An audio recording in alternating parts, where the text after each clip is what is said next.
Oke. Eh, SOHC adalah singkatan dari Single Overhead Camshaft, yaitu merupakan mesin yang menggunakan satu camshaft atau yang bisa dikenal dengan noken as.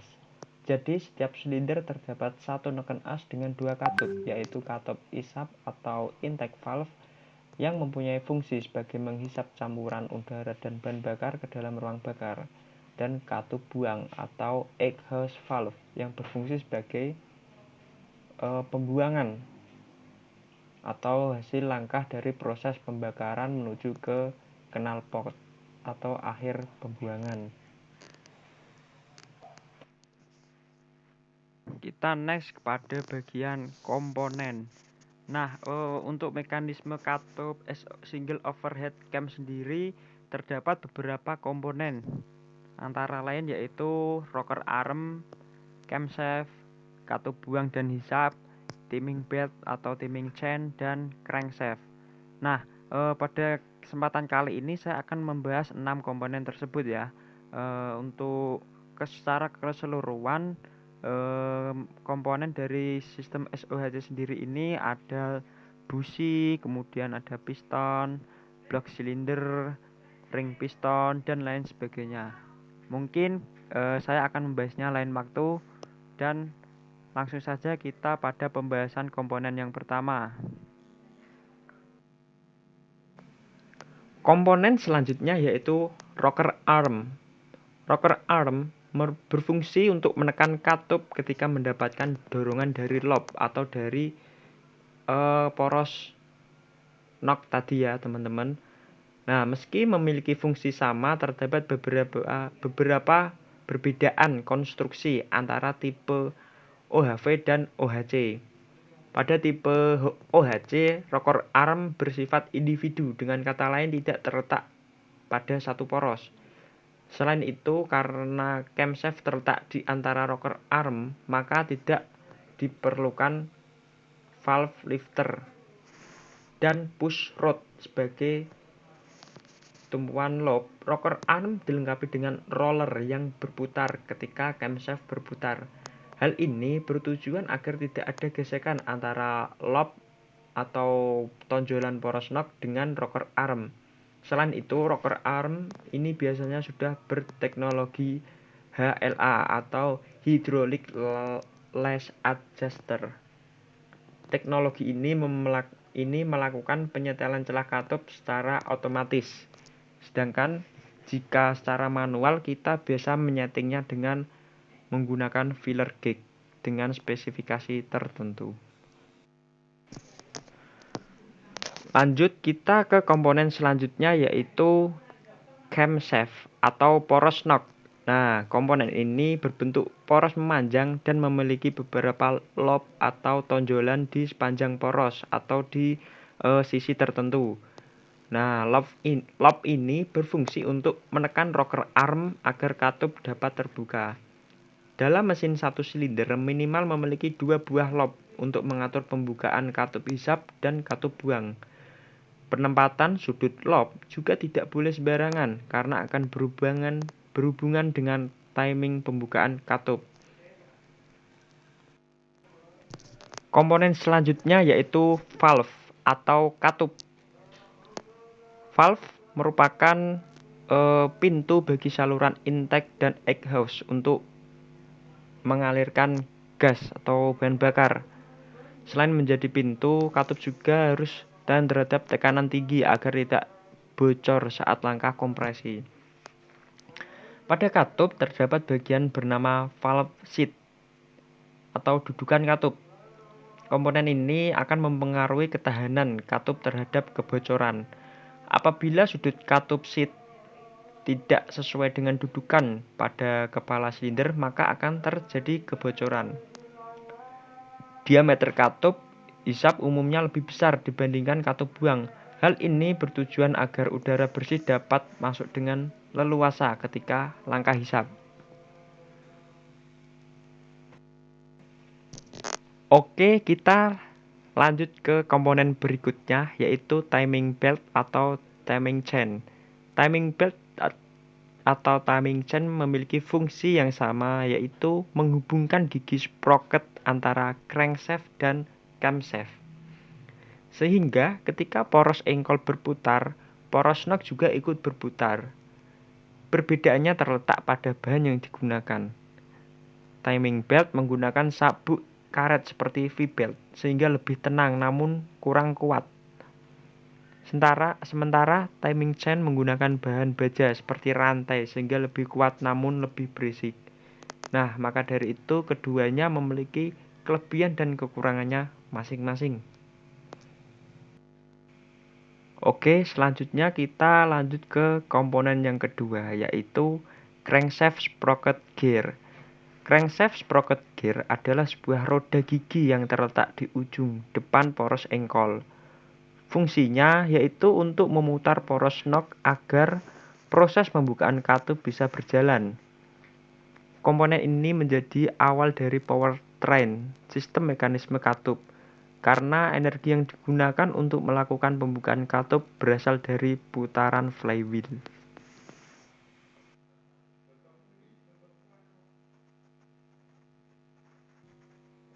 Oke, kita next ke prinsip kerja dari mekanisme katup single overhead cam itu sendiri. Nah, bisa kita lihat pada gambar di samping. Untuk prinsip kerjanya sama seperti pada motor bensin 4 langkah yang lainnya, yaitu ada langkah hisap, kompresi, usaha, dan buang. Nah, untuk proses hisap sendiri yaitu piston bergerak dari TMA menuju ke TMB sehingga katup in terbuka dan udara beserta campuran bahan bakar akan masuk ke dalam ruang bakar. Nah, pada posisi ini udara yang piston yang berada di bawah kemudian akan bergerak naik ke atas yang selanjutnya pada fase proses kompresi, yaitu piston bergerak dari TMB menuju ke TMA. Nah, bisa kita lihat ketika piston bergerak ke atas, maka akan terjadi tekanan yang sangat tinggi karena kedua katup tertutup dan juga campuran bahan bakar dan udara akan terkarburasi, sehingga pada titik di mana 8 derajat sebelum TMA, maka busi akan melontarkan bunga api atau memercikan bunga api sehingga terjadi proses pembakaran yang mana piston bergerak dari TMA menuju ke TMB yang menghasilkan ekspansi atau biasa kita sebut dengan usaha. Nah, kemudian karena piston terdorong ke bawah, selanjutnya akan bergerak lagi ke atas, yaitu dari TMB ke TMA, yang mana pada langkah akhir ini kita sebut dengan langkah buang, sehingga katup X atau exhaust manifold membuka dan udara dari sisa pembakaran akan terbuang melalui saluran exhaust manifold yang selanjutnya akan diteruskan ke knalpot dan akan dibuang ke atmosfer luar atau ke lingkungan. Nah, mungkin bisa kita cermati pada animasi pada gambar di samping ini lebih mudahnya. Nah, ini yang biru hisap, kemudian kompresi, usaha, dan buang. Oke, untuk prinsip kerjanya seperti itu ya.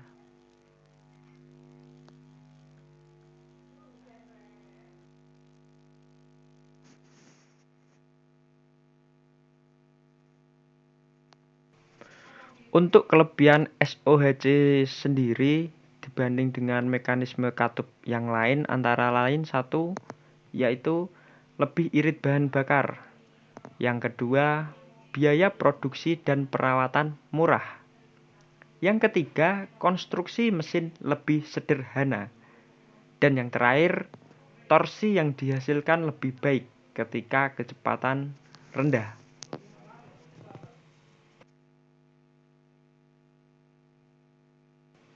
Sedangkan untuk kekurangannya, mekanisme SOHC ini memiliki dua kekurangan secara garis besar. Yang pertama, lebih berisik ketika mesin bekerja karena menggunakan dua rocker arm. Nah, mengapa berisik? karena rocker arm sendiri prinsip kerjanya masih mekanikal dengan menggunakan atau barang mekanik yang bergesekan ya gitu teman-teman, dari poros knock kemudian menekan rocker arm, selanjutnya menekan katup sehingga menimbulkan suara yang berisik. Untuk kekurangan yang kedua yaitu RPM yang dihasilkan rendah atau cocok untuk kendaraan dengan putaran rendah.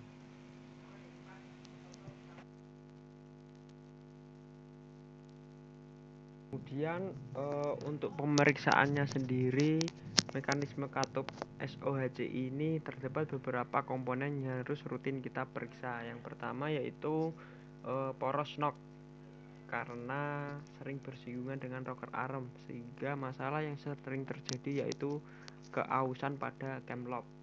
Yang kedua ada pelatuk katup atau rocker arm. Nah, rocker arm pemeriksaan yang kita lakukan bisa dengan cara menyetel celah katup antara katup dengan rocker arm. Kemudian ada katup in dan X. Biasanya juga seperti itu, terdapat apakah terjadi kebocoran pada ruang bakar sehingga terjadi udara keluar atau kompresi yang kurang maksimal. Nah, itu penyebabnya mungkin bisa dari katupnya itu sendiri yang mengalami keausan sehingga perlu kita lakukan skur. Kemudian ada pegas katup atau pegas pengembali yang berfungsi untuk menahan katup pada posisi tertutup atau posisi bebas tanpa ditekan dengan rocker arm seperti itu. Nah, untuk penyetelan celah katup sendiri yaitu dengan dilakukan dengan cara memutar poros engkol searah jarum jam, kemudian pastikan tanda yang dipuli itu berada pada 8 derajat sebelum TMA atau 10 derajat sebelum TMA sehingga posisi piston pada silinder pertama yaitu top kompresi. Nah, maka dari itu ketika piston kondisi top kompresi, kedua katup posisi bebas. Nah, pada posisi bebas ini kita bisa menyetel celah katup sesuai dengan spesifikasi yang kita kehendaki, yaitu 0,4 mili sampai 0,6 atau sesuai spek kendaraan yang kita miliki. Oke, mungkin untuk pemeriksaan yang sering kita lakukan pada mekanisme katup yaitu mengenai komponen tersebut.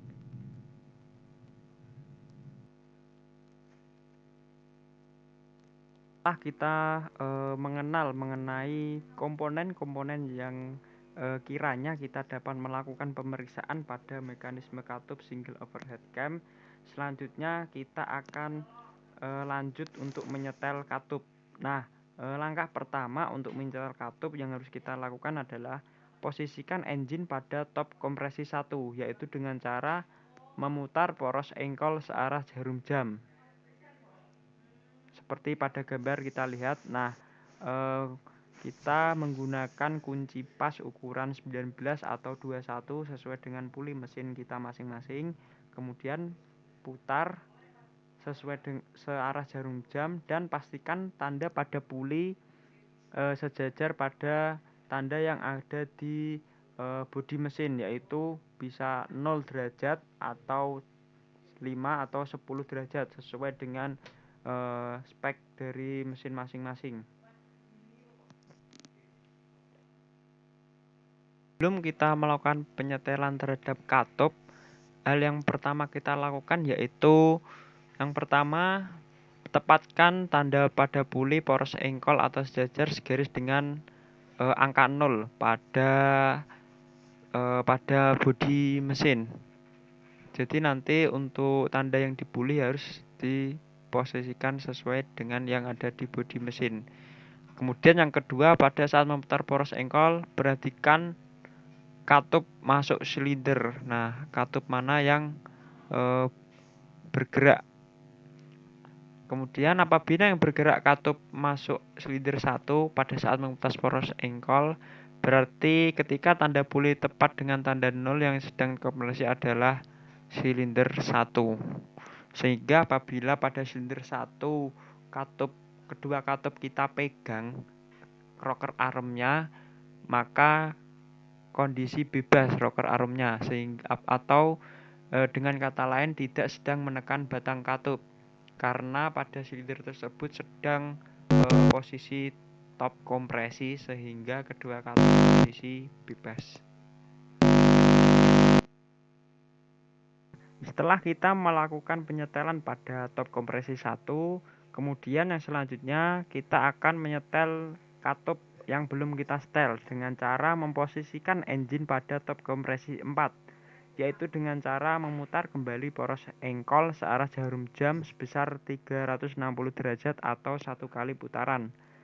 Nah, yang kedua, tepatkan tanda pada puli poros engkol sejajar atau segaris dengan 0, atau ada yang juga 8 derajat sampai 15 derajat sebelum TMA, atau pada posisi top kompresi. Nah, kemudian pada posisi top kompresi 4, katup yang dapat diseteli yaitu merupakan kebalikan dari top kompresi 1 yang sudah kita lakukan, yaitu katup buang pada silinder 2 dan katup hisap pada silinder 3, lalu katup hisap dan buang pada silinder 4, atau keduanya dapat disetel pada posisi silinder nomor 4.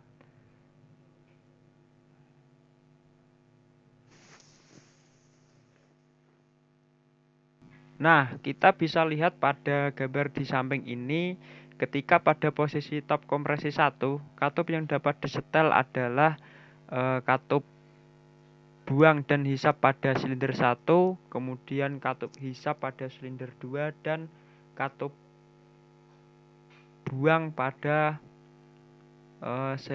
silinder 3. Nah, yang kita bisa seteli yaitu 4 katup tersebut.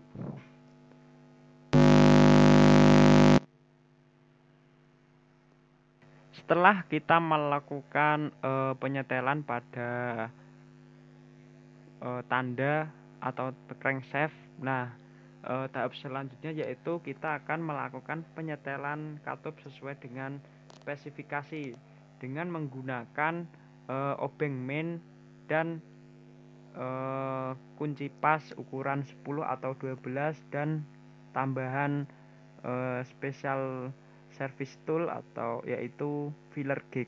Nah, untuk spesifikasinya sendiri yaitu berkisar antara 0,4 sampai 0,6 atau sesuai dengan ketentuan standar pabrikan dari kendaraan yang kita miliki. Oke, tiba saatnya kita di penghujung acara, yaitu di penghujung pembahasan, yaitu kesimpulan. Untuk kesimpulan dari mekanisme katup single overhead cam, nah kesimpulannya yaitu terdapat perbedaan komponen dari mekanisme yang lain, seperti contohnya pada mekanisme DOHC yang menggunakan 2 camshaft sehingga lebih efisien ketimbang yang SOHC. Namun dari segi finansial jauh lebih murah yang SOHC. Kemudian apabila terjadi kerusakan pada salah satu komponen, maka kerja dari sistem akan terganggu karena masing-masing dari komponen tersebut memiliki andil atau peran yang penting, karena untuk sistem mekanisme ini merupakan satu kesatuan yang saling berkesinambungan. Maka dari itu perawatan secara berkala sangat penting bagi kendaraan kita.